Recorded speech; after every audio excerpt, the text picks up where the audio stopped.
Jonesville Archaeological Museum, Lost Realm of the Black Warrior. So we got to go in here and get some really cool history and check out the artifacts. One of the most important archaeological sites in North America may have been lost forever had it not been persistence of one family. The University of Alabama is grateful for the Jones family for their love and protection of the finest remains of an entire civilization, a place today we know as Moundville. Okay. Let me get it one more time for the vlog.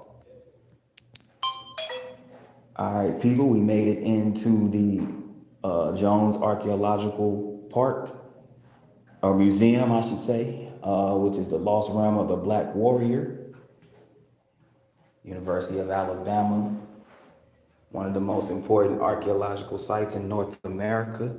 Might have been lost forever had it not been the persistence of the Jones family for their loving protection of the finest remains of an entire civilization, a place today we know as Moundville. And this is an image of Nelson Jones, Hazel Jones, Douglas Jones, Warren P. Jones, and Lieutenant Colonel B. Jones right there. So that's the Jones family.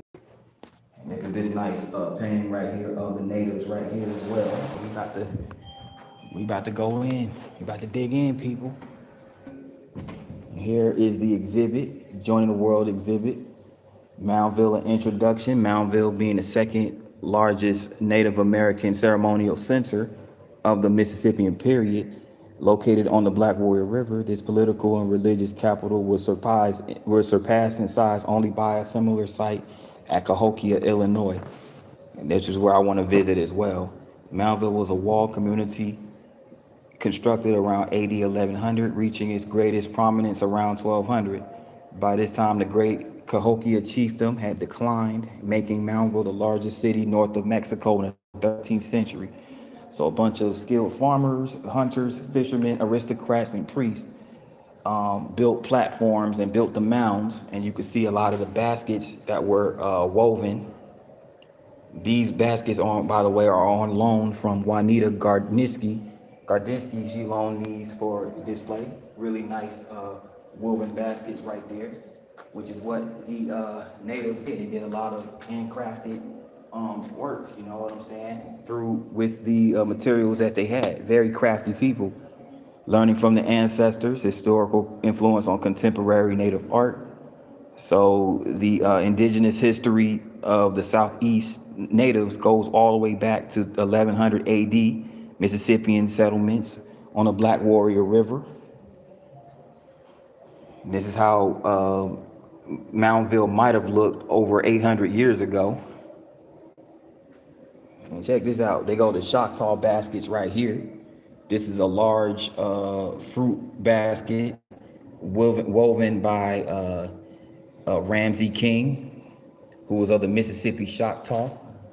There goes Ramsey King right there, unloving memory of Ramsey King. Sunrise, January 7th, 1970, and sunset, November 18th, 2024. And this is another, so RIP to Ramsey King. Nice that they kept his memory alive with this piece of art right here. And also you have the small basket right here by Ramsey King as well. These are both on loan from Juanita Gardinsky, who I believe may be a relative to Ramsey King. But these are various patterns and plus shapes, and they symbolize a different direction the sacred fires once burned in the Choctaw villages. So they had different terms of dyeing process, which you see right here: yellow, red, black, brown, and bleaching. And they had it in their those terms in their native languages, of course. So yeah.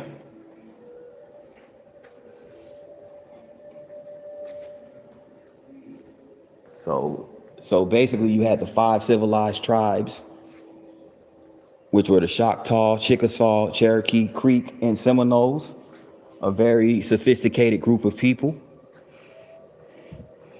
The rulers of Moundville right here. As you can see,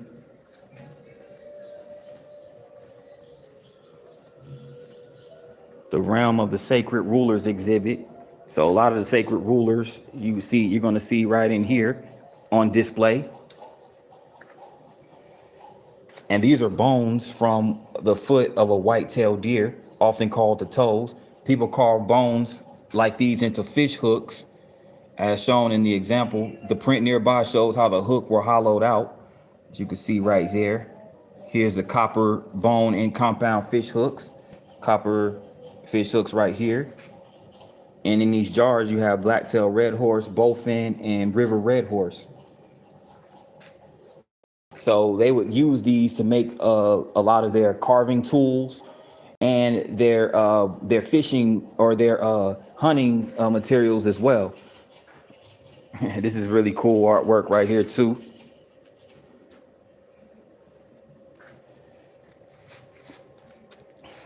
This is the horned serpent.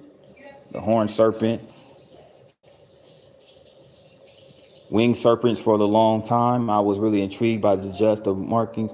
So this is a quote by Jenny Davis and another quote by George Langford. They're basically just talking about their interpretation of this serpent artwork, the great horned serpent. Very important iconography right here as it pertains to Moundville culture.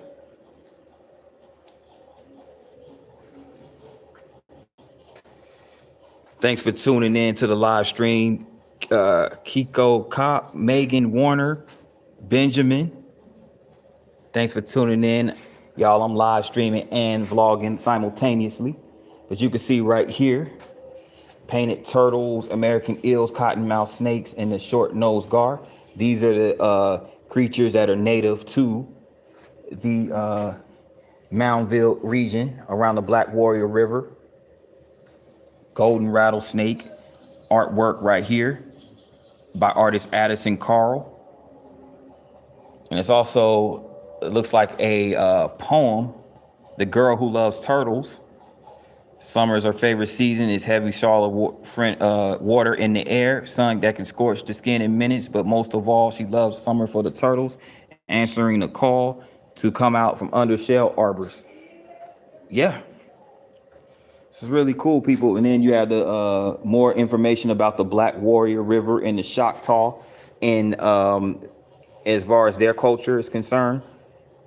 And Tuscaloosa, the city of Tuscaloosa, was named after Chief Tuscaloosa, as you can see right here, whose name translates to Black Warrior in Choctaw language. The crucial waterway continues a flow through the landscape of diverse ecosystems spanning from hilly uplands to a sprawling floodplain.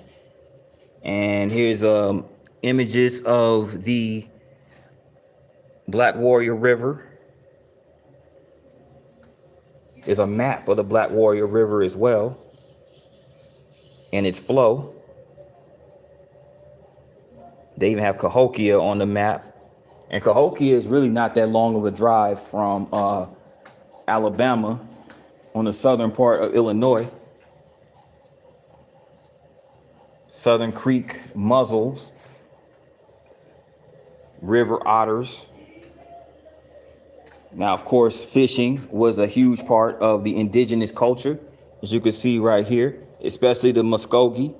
So they would use spears, weirs, nets, and hooks to skillfully harvest the river's bounty. There's many images of them partaking in fishing. They also did bow fishing. They would use bow and arrows to fish as well.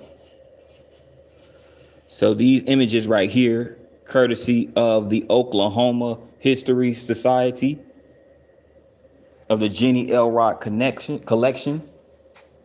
And this is the fish basket trap right here. What you see right here is a fish basket trap. They would use these wooden blocks right here to trap the fish.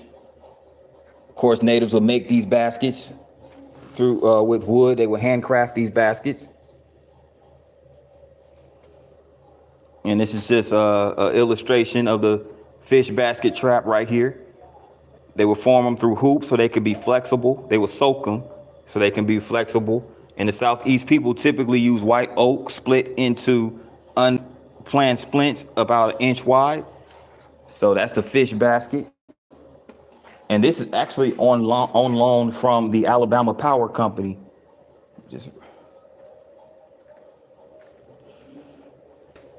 did you know Loxie is turtle in the Chickasaw language? Had no clue.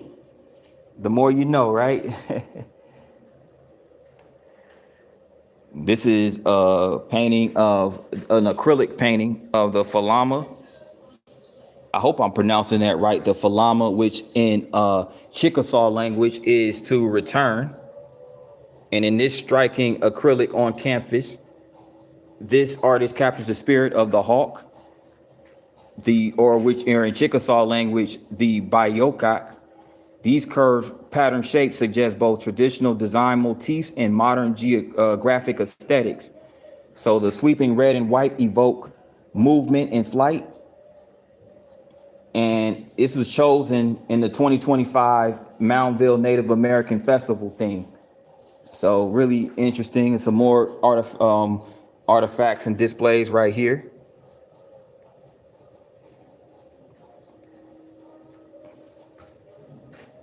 You have the Moundville Waters right here.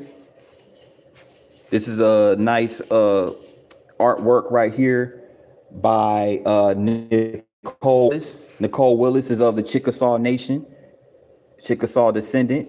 Really nice artwork by Miss Nicole Williams. It was made of acrylic paint and garfish scales. Really nice artwork. And this is just a background. You guys can freeze frame it if you like. Hopefully you can read it. It's Oka Moundville Waters. Just basically how Nicole incorporates her ancestral knowledge to create, her research and practice to create this acrylic painting. So really nice artwork right there. It brings me back to this again. This is really dope sculptures. Looks like some type of native ceremony. This is the Moundville Chiefdom. The Moundville Chiefdom. So a lot of political and religious, like rituals that took place, ceremonies that took place.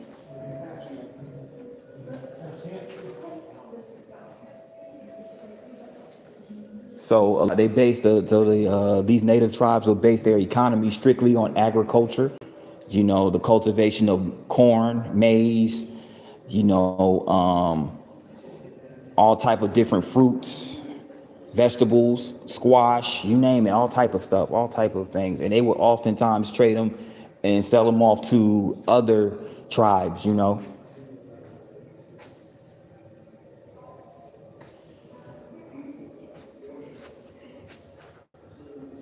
So many of them also were imported. A lot of vessels that were used by these natives here in Moundville were imported from the central Mississippi Valley. Now here comes some stone tools right here that were used as weapons by the Moundville people, made primarily from stone, of course.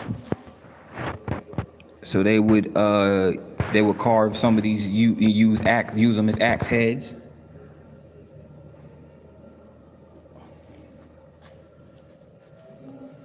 Oh, man, this is really dope right here. Look how they're carrying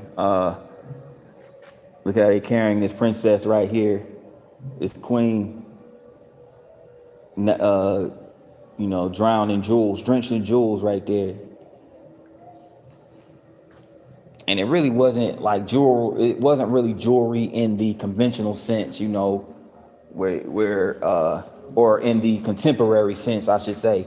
Their jewels weren't like made out of a bunch of diamonds and stuff like that. They had actual beads and stones and stuff of natural resources. You feel me? So a lot of their pottery, the natives, of course, were really big on earth form pottery, as you can see right here.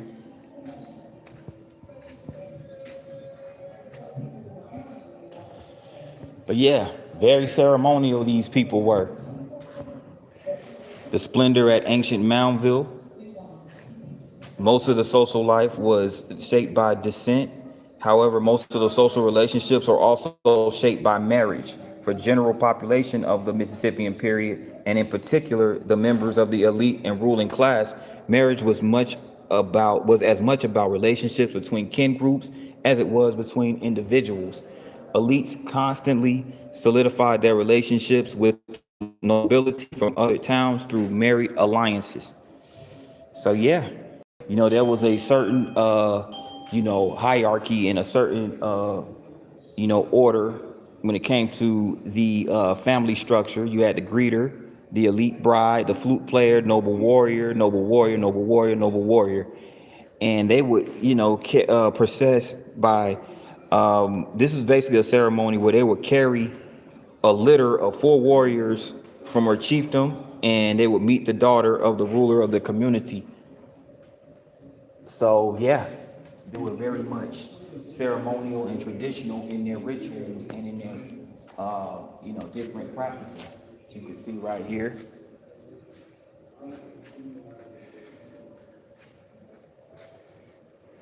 Yeah.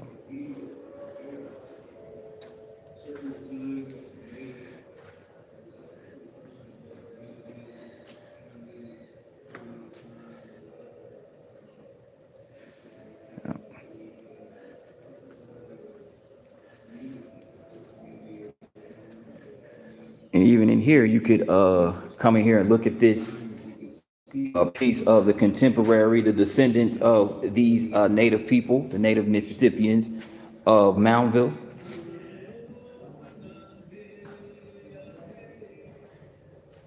And by the time Spaniard Hernando de Soto arrived in West Alabama, the Moundville site was mostly abandoned, its population dispersed to other chiefdoms. But during the 150 years following the entry of Spanish, Mississippian chiefdoms broke down under a pressure of disease and social disruption brought about by the European incursions. By the late 17th century, the remnants of these chiefdoms coalesced into the tribal identities that we now know today as the five civilized tribes. So, of course, as we've heard from plenty of my previous, vlogs that were in this particular region of Alabama.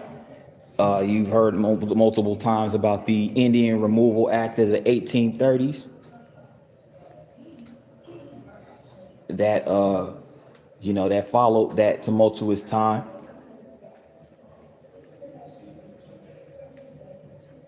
And here's the artistry of Mary Smith. Mary Smith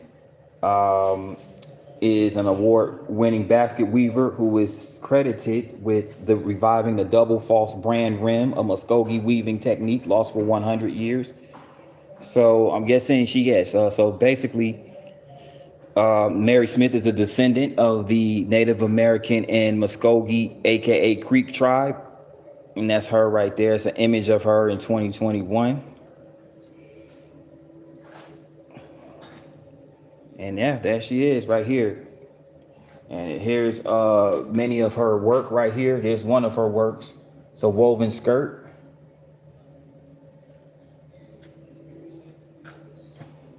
And that's her right there with the University of Alabama hoodie or t-shirt, I should say, holding a river cane.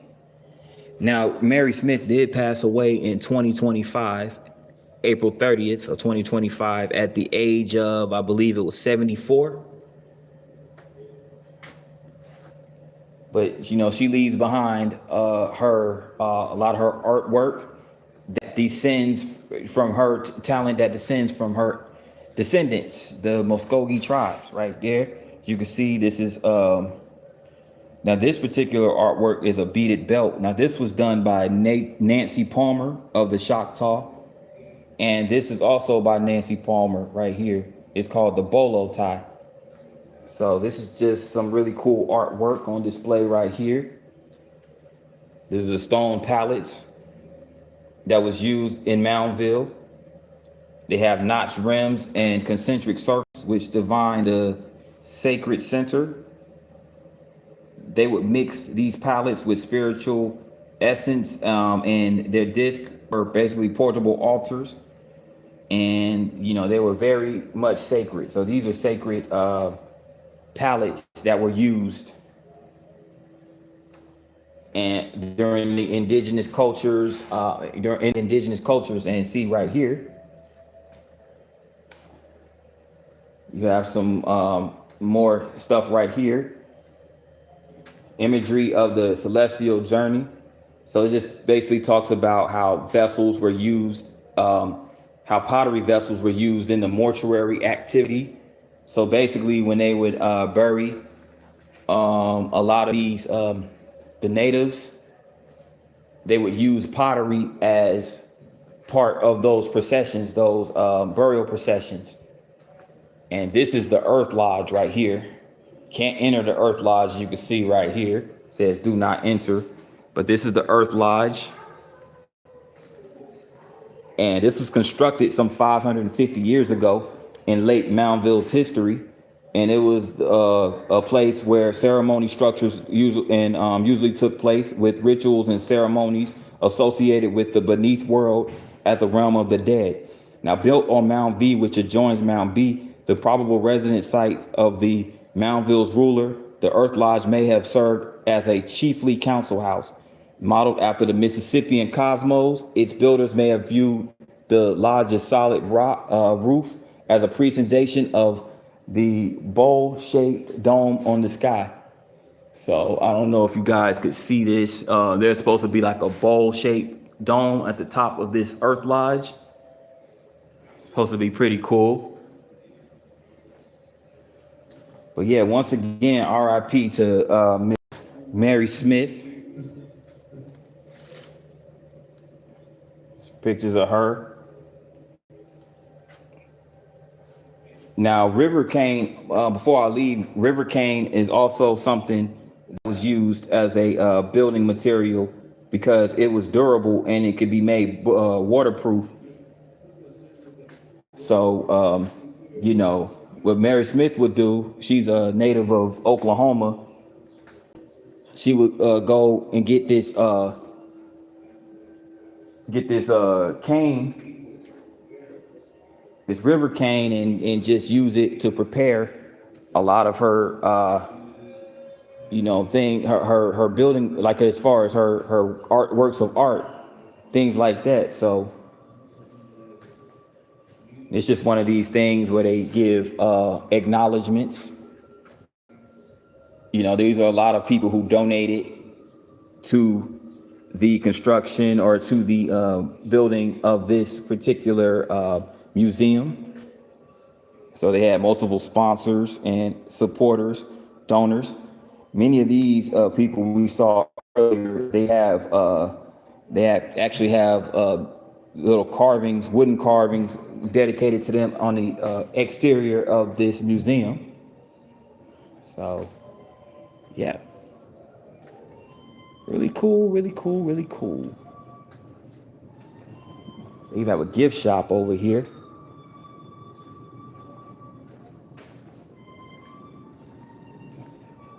Old-fashioned apple butter.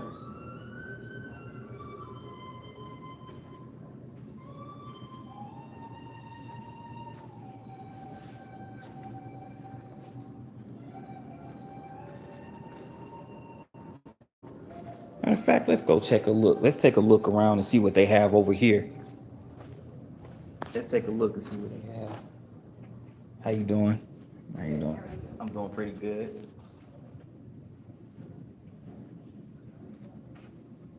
They got magnets. Check this out. They got magnets right here, coasters right here.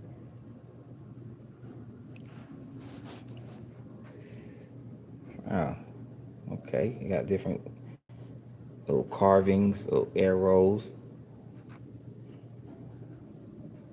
pickled okra, salsa, apple salsa, peach preserves, apple butter, corn twist. Interesting. Oh, this is like a cane, a flute made out of cane. Billy Webster's Sacred Journey. Wow. This is pretty cool.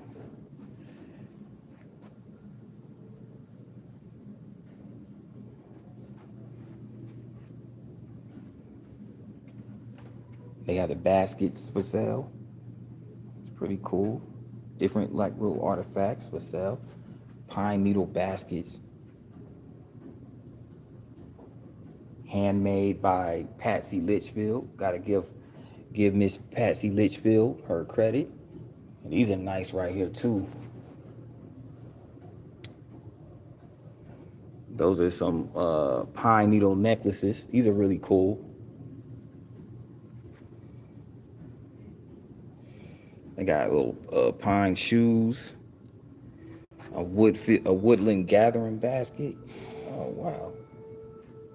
All type of really neat stuff on display right here at the Jones Museum. I got some. Might give me some of these lotions right here. Some body wash. They got body wash right here. You know I love stuff like this. Hand soap. Yeah, I love stuff like this.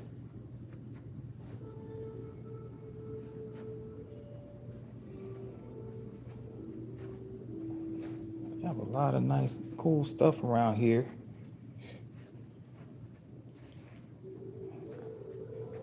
These like the. Those look like those dream catchers. Those are dream catchers right there. Amethyst crystals and arrowheads.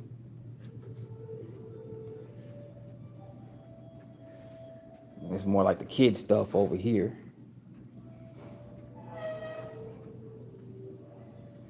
It's really nice.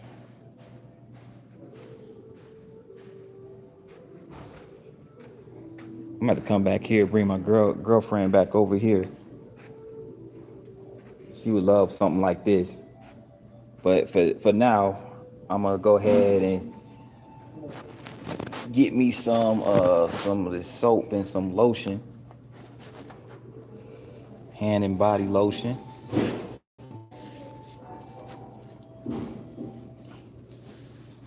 Support the natives.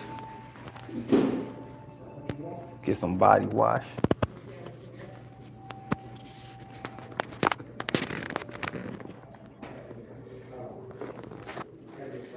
Yep, this is what I'm gonna get right here. Body wash. The Naked Bee. Some bar soap right here with rolled oats and honey.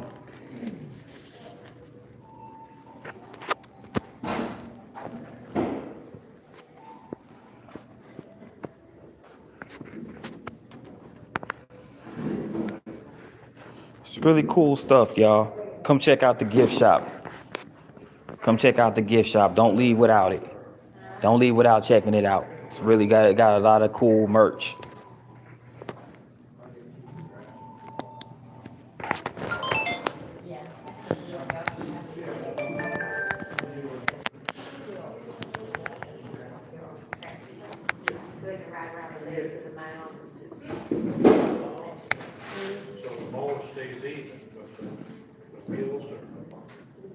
The tractor itself stays even, but it's attached to the little arm. So they can adjust it according to the. That's quite the thing. Horsehair pottery.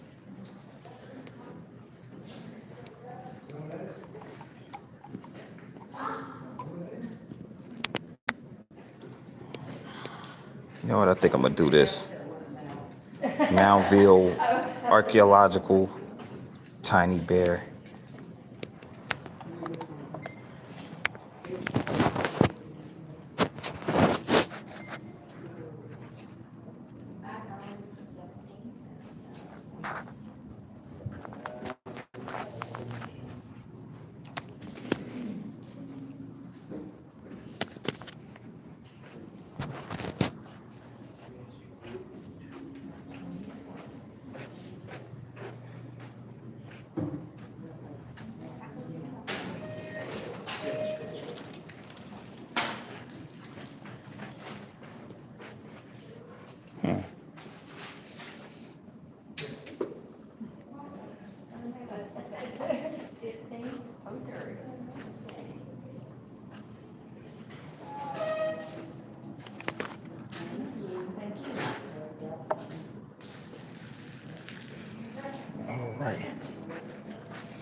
go. How you doing? Find some treasures. Oh yes. Yes, ma'am. That smells so good. Oh yes, my favorite. Like, body wash, lotions, all that stuff. Yeah.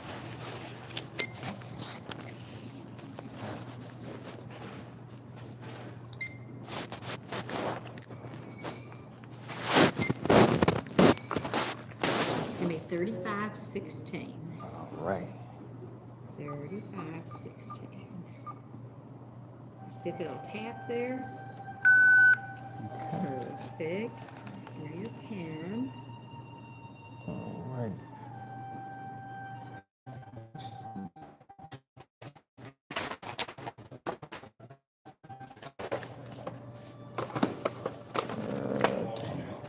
I think you can push. Just push. Let me see. Let me see. Make sure this is it. Dang. Oh. I'm gonna try it. I gotta try it. I think I put in the wrong pen by accident. Okay. Let me go ahead.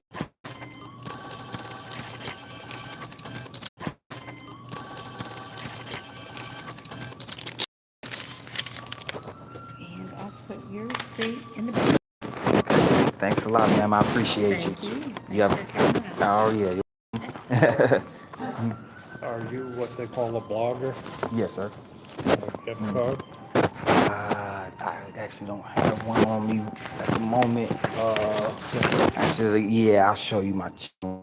I thought I had it